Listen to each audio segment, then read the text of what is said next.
Hi! Hello! అందరూ ఎలా ఉన్నారు? నేనైతే చాలా బాగున్నాను. మీరందరూ బాగుండాలని మనస్ఫూర్తిగా కోరుకుంటున్నాను. Welcome to Malli Sravani natural vlogs. ఆషాఢం స్టార్ట్ అయింది గదా! సో, అందరూ ప్రతి ఒక్కరు గోరింటాకైతే పెట్టుకుంటారు. ఇంకా గోరింటాకు మనకు ఎర్రగా బాగా పండాలంటే దాంట్లో ఏమేమి ఇంగ్రీడియంట్స్ వేసుకుంటే ఎర్రగా గోరింటాకు బాగా పండుతుందో ఈ వీడియోలో అయితే చూసేద్దాము. సో, ఇంకెందుకు ఆలస్యం వీడియోలోకి వెళ్ళిపోదామా? ఇంకా గోరింటాకైతే కోసుకొచ్చుకున్నాము. గోరింటాకు అనేది చాలామందికి orange are light red colour అలాగా పండుతుంది. చాలామందికి ఒక్కసారి అలా పెట్టుకోగానే బాగా ఎర్రగా పండుతుంది. ఏం లేదులేండి, మనం వేసే గనక గోరింటాకులో వేస్తే గోరింటాకు అనేది చాలా బాగా పండుతుంది. ఇంకా ప్రాసెస్లోకి అయితే వెళ్ళిపోదాము. గోరింటాకు కోసుకున్నాక ఇలాగా రెమ్మలన్నీ వేరేసేసుకొని నీట్గా వాష్ చేసుకొని మిక్సీకి అయితే వేసేసుకోవాలి. గోరింటాకు నేనైతే కొంచెం కొంచెంగా వేసుకున్నాను, బాగా మెదగద్దని. అయిపోయాక కొంచెం చింతపండు, కొంచెం నిమ్మకాయ సైజ్ అంత చింతపండు వేసుకుంటే గోరింటాకు అనేది చాలా బాగా పండుతుంది. అలానే 2 స్పూన్స్ చక్కెర కానీ గోరింటాకు బాగా యూజ్ అవుతుంది. ఇంకా ఒక నిమ్మకాయ అయితే వేసుకున్నాను. మనకు మామూలుగా కూడా ఇలాగ చింతపండు నిమ్మకాయ అయితే వేసుకుంటారు. ఇంకా నేను అడిషనల్గా అయితే ఇంకా చక్కెర అయితే వేసాను. సో ఈ మూడిటి వల్ల గోరింటాకు అనేది చాలా బాగా పండుతుంది. మా పాప అయితే ఒక రోజైంది గోరింటాకు అయితే కోసుకొచ్చి, అప్పటి నుంచి మమ్మీ ఎప్పుడు గోరింటాకు పెడతావు అని అడుగుతూనే ఉంది.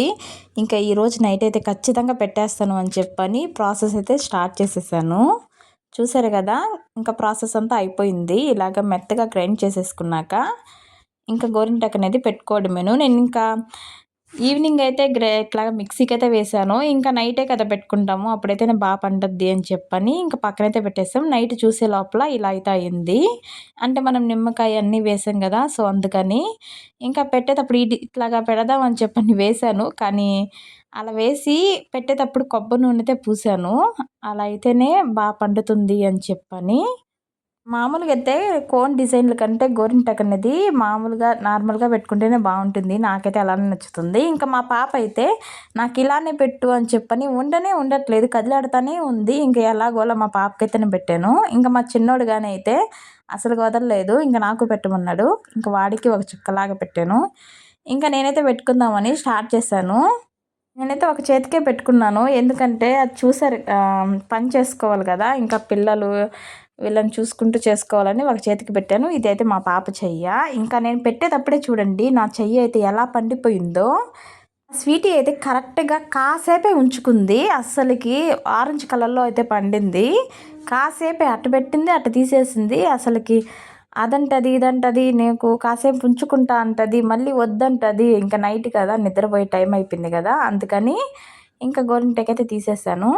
అప్పటికే చూడండి చాలా బాగా పండింది. ఇంకా నేనైతే కాసేపు అయితే ఉంచుకున్నాను. నాకైతే ఇంకొంచెం రెడ్ కలర్లో బాగా పండిందనమాట. మా పాపకైతే ఆరెంజ్ కలర్లో పండింది. బాగుంది కదా రెడ్ కలర్లో పండేసరికి. ఇంకా వీడియో నచ్చితే ఒక చిన్న లైక్ ఇవ్వండి, అలానే మన ఛానల్ని సబ్స్క్రైబ్ చేసేసుకోండి.